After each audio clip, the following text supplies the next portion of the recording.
L'actualité des villes desservies au départ de l'aéroport de Charleroi. Eh bien, un petit week-end en amoureux à Bucarest en Roumanie, pourquoi pas, c'est un très beau pays.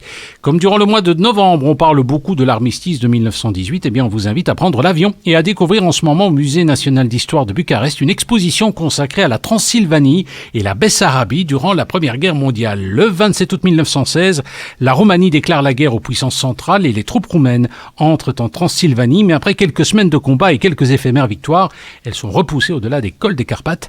La Roumanie est envahie par les Austro-Hongrois et les Allemands et est finalement contrainte d'admettre sa défaite en mai 1918. C'est une période qui a coûté cher aux populations civiles. L'exposition se tient jusqu'à fin décembre.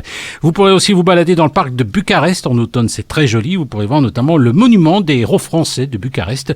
C'est une statue en marbre de Carrare dédiée aux soldats français tombés au champ d'honneur sur le sol roumain pendant la Grande Guerre. L'inscription est rédigée en français et en roumain. Et on ne quitte pas les commémorations de la guerre 14-18 et l'armistice, avec notamment une exposition 14-18 en province de Namur. C'est une exposition qui nous propose des échos des villages martyrs. Elle se tient à la bibliothèque communale d'Auvelais jusqu'au 28 novembre. Et puis sachez que le 20 novembre, il y aura une conférence sur ces villes martyrs. Vous voulez plus d'infos? Vous appelez au 071 260 334, 071 260 334. Je vous rappelle que ça se déroule à la bibliothèque communale d'Auvelais sur la Grand Place.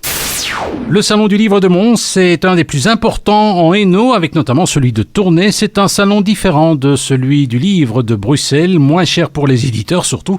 Ces salons régionaux ont vraiment la cote maintenant, comme nous l'explique Jean-Philippe Querton, directeur de la maison d'édition Cactus Inébranlable. C'est très bien, les salons du livre, tout à fait. La foire du livre de Bruxelles, nous avons eu l'occasion de la faire cette année, en février. C'est vrai que c'est la grande messe, mais c'est parfois aussi la grande kermesse et ça coûte très cher. Alors les petites organisations, enfin quand je dis Mons, c'est pas vraiment une petite organisation, quand c'est quand même plusieurs milliers de visiteurs. Ce sont des occasions très intéressantes de pouvoir rencontrer les gens. Il y a aussi au mois de décembre, une foire à Liège où là sont présentes toute une série de petites maisons d'édition. Là c'est plutôt spécialisé dans les petites maisons d'édition. À Mons, on a la possibilité d'avoir aussi des éditeurs, des bouquinistes, voilà tout le marché du livre, c'est bien. Le Top Gym, c'est le tournoi international junior de gymnastique artistique féminine. C'est la 18e édition. Cette année, ça aura lieu le 28 et le 29 novembre. À 18h, le 28 novembre, c'est le concours général.